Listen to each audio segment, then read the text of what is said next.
भाजपचे आमदार गोपीचंद पडळकर पुन्हा एकदा वादामध्ये सापडले। डॉक्टर बाबासाहेब आंबेडकरांबद्दलच्या वक्तव्यानंतर नव्या वादाला आता तोंड फुटण्याची शक्यता आहे। भारत मुसलमानांसाठी युद्धाचं घर आहे हे डॉक्टर बाबासाहेब आंबेडकरांनी पुस्तकात लिहिलंय। गोपीचंद पडळकरांनी हे आता वक्तव्य केलेलं आहे।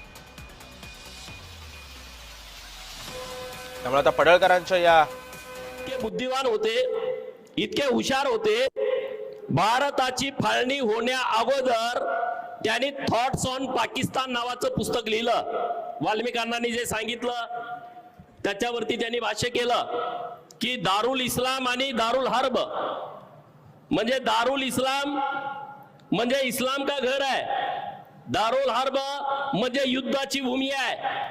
म्हणजे जे जे मुसलमान राष्ट्र आहेत ते त्यांना इस्लामाचं घर वाटतं आणि जे जे गैर मुसलमान राष्ट्र आहेत ते त्यांना युद्धाचं घर वाटतं।